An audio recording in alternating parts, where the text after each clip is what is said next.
Today I'm bringing you a poem that I wrote. I've changed it a bit since I first wrote it in 2009, but the meaning won't ever change, and I won't ever stop expressing myself with it when I get the opportunity to. It was written for an event that the Union Ministry that I was a part of at the time were running. The event was called Darkness versus Light. It was a creative arts night, so you could do a dance piece, a painting, a drawing, a short story, a poem, pretty much anything that falls into the realm of creative arts around the theme of darkness versus light. I opted to write a poem. When I started, I didn't think that it would be anything overly spectacular. It would just be something small that I wrote. As I progressed, though, with it, it's like my testimony in poem form, but referring to darkness and light. You'll get the gist pretty quickly about what darkness and light mean in it. But I want you to listen, and then at the end, respond to the challenge. So this is Darkness versus Light, a poem of life. From the moment we are born to the moment that we pass, there is a supernatural struggle for control of our mortal soul. Darkness that is now, or light that will last. You see, all that darkness does is leave one black like coal, whereas light is like a beacon. It's bright and it draws us in. How do I know this? The difference between the two, you might ask? I've loved them both. You see, it is our choices that define who we are. To walk away from darkness is a choice we all must make. For the touch of darkness is alluring, laying all other sensations to waste. For the taste of darkness, it's intoxicating. It's the sweetest thing to touch the tongue. For the emotion of darkness is sensual, the heart's natural desire. I love the darkness. I really did love it. I loved just how good a quick fix felt. But what I now must say comes from my own learnings. Darkness can be comforting, and it can make us feel amazing. Last, however, it will not.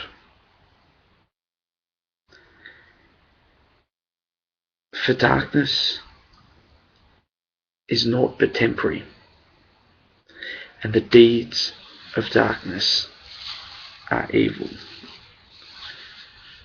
and the wages of darkness is death. As I dwell today upon my first love, I feel sick to my core, knowing how I let my life be destroyed, be consumed, be tainted by the lust that darkness brings. I had no hope. The pain was so fresh, so raw, so deep. In one moment, I lost everything I'd ever loved. All I'd ever lived for had been laid bare. cast into shadow, my life had become worthless, useless, meaningless. I'd been totally consumed by darkness's foul embrace. Forsaking all I knew, I wanted it to end. Slipping into and out of depression. Repeatedly. My life was naught but torture. Doing all I could to forsake my yearnings. Needing most a saviour. I was convinced and proud of the fact that I had conquered the invisible, so-called, loving and merciful God. But somehow,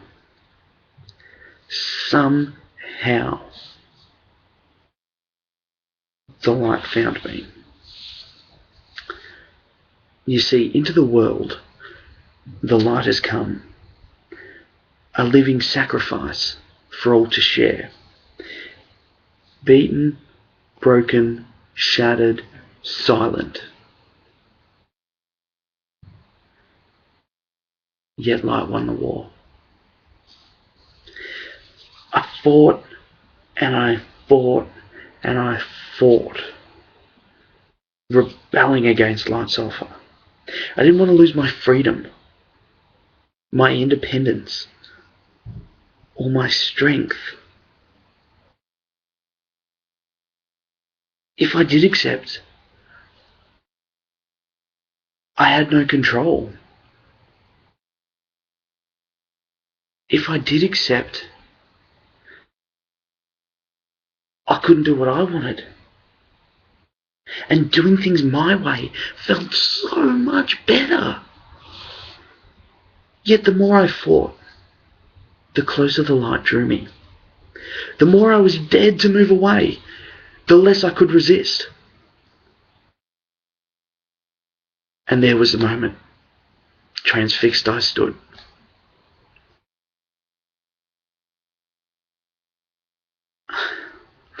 I could see where I was wrong, but letting go was painful. So painful. To abandon the touch of darkness is hard. To abandon the taste of darkness is excruciating. And to abandon the emotion of darkness, that's pretty much death to me.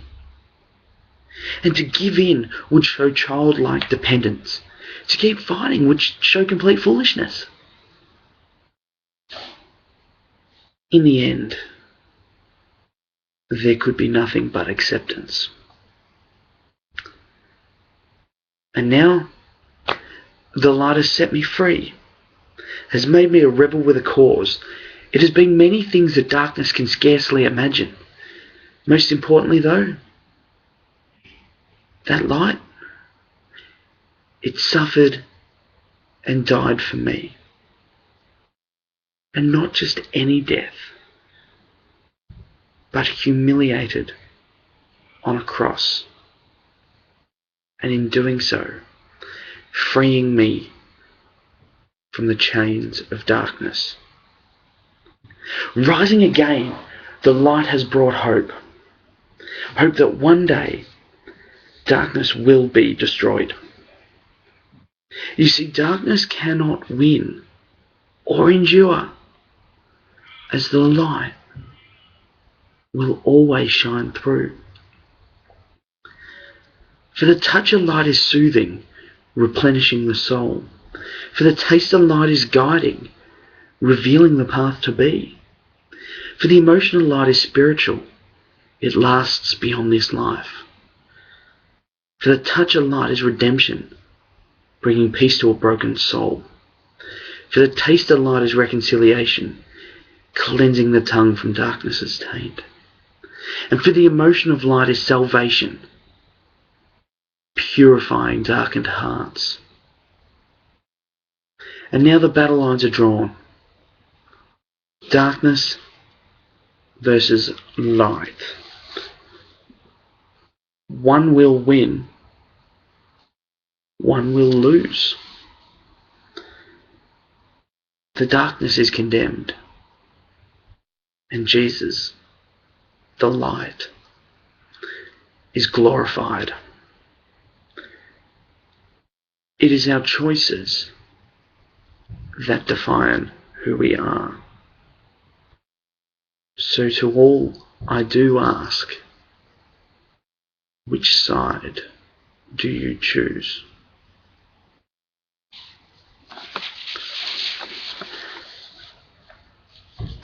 And it was that hard. Forsaking all I wanted, forsaking my own interests, forsaking being a party animal,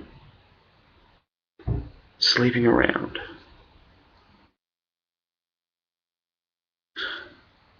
forsaking the things that I held dearest to me and what the most important things in my life were, which were sport, being smarter than everybody else.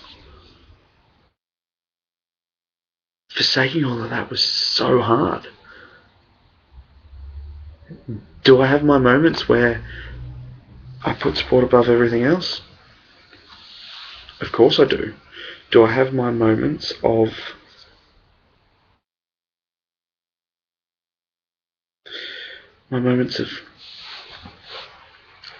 thinking I'm smarter than everybody else? Looking around a room and going, I'm probably the smartest guy here? Of course I have those moments. But they don't define me anymore. That's not what I'm about. My life is about the beaten, broken, shattered, silent light that died for me. And if I grab the good book here, I want to look at Isaiah chapter 53 and a couple of verses. Verse 5. But he was pierced for our transgressions, he was crushed for our iniquities. The punishment that brought us peace was on him, and by his wounds we are healed. Verse 6.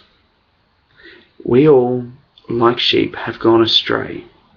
Each of us has turned to our own way, and the Lord has laid on him the iniquity of us all. Verse 7.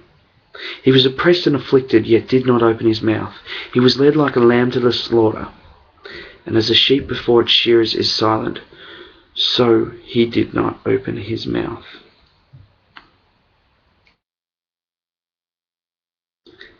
Verse 11. After he has suffered, he will see the light of life and be satisfied. By his knowledge my righteous service will justify many, and he will bear their iniquities. So the person that Isaiah is talking about dying there is Jesus. He was perfect, fully man, fully God, fully perfect, fully righteous, without sin, not caught in bondage like me, like you, or anybody else. Everybody on this earth is stuck in sin, except for Jesus when he was here. He was perfect.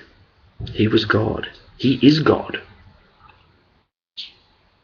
Yet he came, humiliated himself, embarrassed himself, and died a brutal, torturous death on a cross, which was the lowest, most humiliating form of death at the time.